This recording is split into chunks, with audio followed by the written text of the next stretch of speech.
Au Tchad, après plusieurs reports, le dialogue national inclusif tant attendu s'ouvre ce samedi 20 août 2022 à N'Djamena, dans la capitale. Cela fait suite au pré-dialogue qui s'est tenu au Qatar entre le gouvernement de transition et les groupes politico-militaires. Quels sont les enjeux de ce dialogue, M. Brahima Sidibé? Alors, effectivement, et la question sous-jacente à cela, c'est est-ce que Déby fils va réussir là où Déby père a échoué? Parce que effectivement, les enjeux sont énormes. Parce que vous savez, le Tchad, il n'y a jamais eu d'alternance démocratique au Tchad. Jamais un président démocratiquement élu n'a succédé à un autre président élu. Donc, tous les présidents tchadiens sont venus soit par coup d'État, soit ont été assassinés vers la fin de leur mandat. Donc ça a toujours été ainsi jusqu'au président qui est là en place. Donc les enjeux, c'est de mettre fin à ces rébellions cycliques. Parce que vous savez, le Tchad a toujours été émaillé par des rébellions. Il y a plusieurs groupes politico-militaires qui sont sur place. Et donc le dialogue doit aboutir justement à un nouveau Tchad. C'est-à-dire faire en sorte que les groupes rebelles n'existent plus, qu'ils déposent les armes et rejoignent le rang de l'armée et faire en sorte qu'il y ait des réformes politiques qui puissent faire participer ces anciens rebelles à la gouvernance du pays. Donc les enjeux sont ceux-ci, faire en sorte qu'on arrive à mettre fin à cette rébellion cyclique et faire en sorte que les populations qui vivent notamment au nord puissent vivre dans des conditions beaucoup plus apaisées.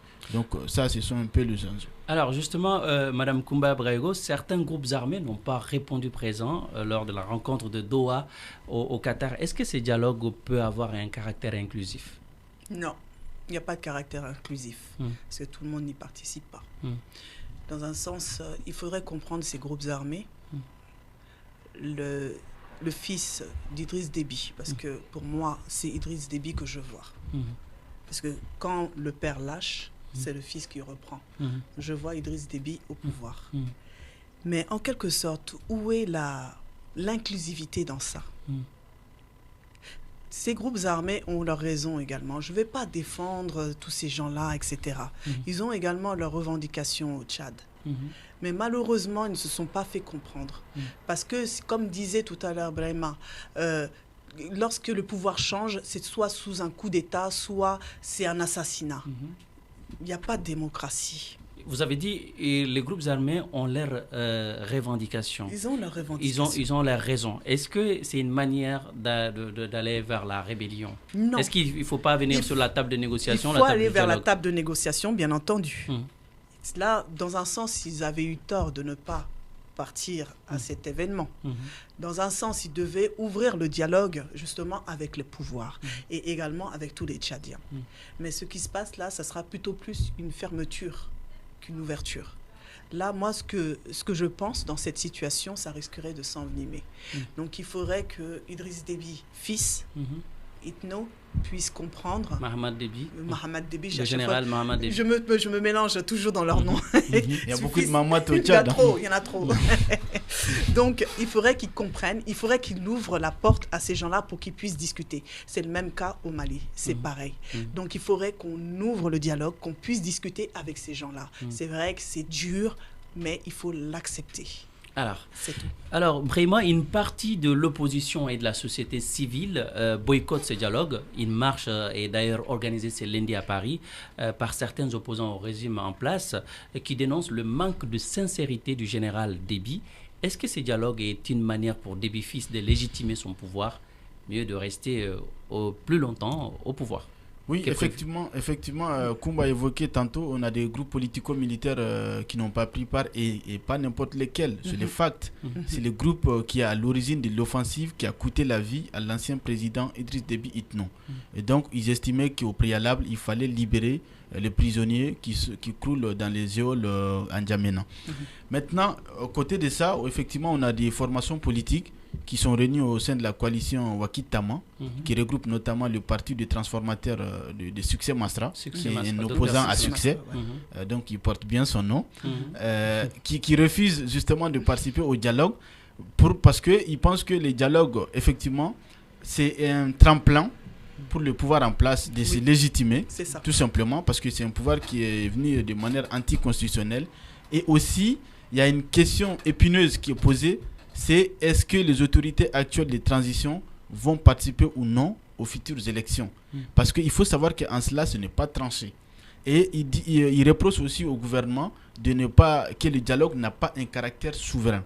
Avoir un caractère souverain, ça veut dire quoi? Ça veut dire que les résolutions qui seront issues du dialogue doivent être imposées à tout le monde. C'est ça le caractère souverain. Doivent être exécutées, donc un caractère exécutoire. Et donc il reproche les deux choses au gouvernement. La manque de sincérité sur la non-participation, parce que cette opposition estime que les autorités actuelles de transition ne doivent pas participer aux futures élections. Et deuxièmement, ils estiment que le dialogue n'est pas souverain. Et donc, au-delà du caractère non inclusif, n'est pas non plus souverain. Maintenant, la vraie question aussi, c'est que le Tchad, on le sait, hein, c'est une dynastie, le camp Déby. Parce que Mamad Déby, il faut savoir que le parti de l'ancien président est derrière lui. Et d'ailleurs, ça aussi, c'est reproché au pouvoir en place. C'est-à-dire que le pouvoir a beaucoup plus de délégués au dialogue. Et numériquement, les résolutions qui seront issues du dialogue seront celles du pouvoir. Parce que si vous participez au dialogue et que vous avez plus de 60% des délégués qui sont issus du pouvoir, eh bien c'est leur voix qui va se faire entendre. Et donc c'est en cela, pour répondre à votre question, effectivement, c'est une façon pour Mamad Idriss Déby de légitimer son pouvoir et mieux de rester beaucoup plus longtemps. Alors, Koumba, Brima l'a dit, hein, le principal enjeu de ce dialogue est de mettre fin à la rébellion au Tchad. La première phase qui s'est tenue au Qatar a permis d'enregistrer quelques succès. En effet, de chefs de groupes politico-militaires tels que Timan Erdimi et Mahamat Nouri ont fait leur retour au Tchad après près de 20 ans d'absence. Est-ce qu'à travers ce dialogue national inclusif au Tchad, Déby fils va-t-il réussir là où Déby père a échoué, comme l'a dit Brima? Je ne pense pas qu'il y aura d'ouverture. Je ne pense pas du tout. Quand même, ces gens-là, ils sont revenus, certes, mais ils sont venus pour une chose, c'est le pouvoir. C'est de reprendre le pouvoir. Ils se sont battus. Je vais prendre l'exemple sur le général Kamungé à l'époque. Donc le général Kamungé s'est battu. Il a même créé son parti politique au Tchad. Mais malheureusement, il ne s'est pas fait entendre. La plupart de ces éléments ont été assassinés. Il y en a d'autres qui ont fui, qui ont quitté totalement le Tchad. Mais malheureusement, tout ce qui se passe au Tchad, il n'y a pas réellement de, comment dirais-je, d'inclusivité. Il n'y a pas d'ouverture vers le pouvoir. C'est-à-dire Mahaman, ne veut pas faire d'ouverture, il veut garder le pouvoir, comme l'a souligné Brahima. Il n'y a pas de sincérité dans ce qu'il a fait. Il y a un peu trop d'hypocrisie, à mon goût.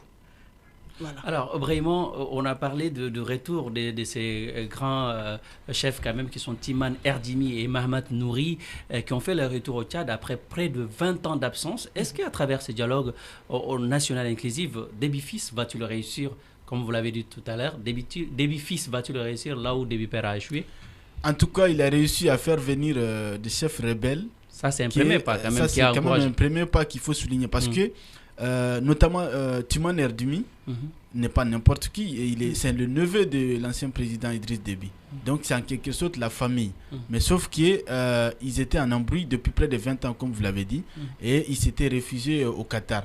Il y a aussi, parce que c'est un jumeau, il y a son frère jumeau qui est réfugié en Égypte. Donc que le pouvoir a fait exiler en Égypte. Et donc le fait qu'après tout cela, il accepte, Timan Erdimi accepte de revenir au Tchad, c'est qu'il a eu des gages, en tout cas des garanties de la part du pouvoir. C'est ce qui a peut-être permis son retour.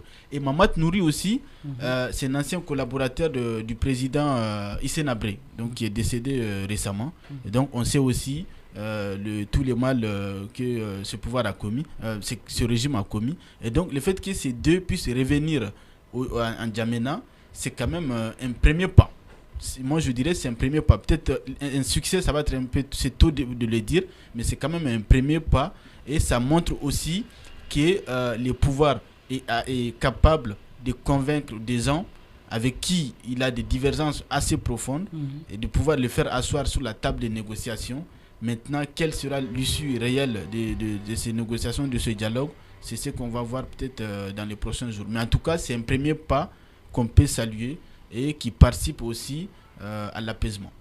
Alors, merci à tous les deux d'avoir répondu à notre invitation. Mesdames et messieurs, cette émission vous a été présentée par Birama Saunera avec la complicité technique de M. Philippe.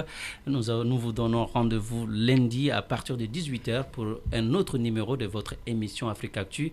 Vous pouvez continuer à nous suivre sur la radio-télévision Fanfan Musique à travers nos plateformes Facebook, YouTube, Instagram et Twitter. Prenez soin de vous, car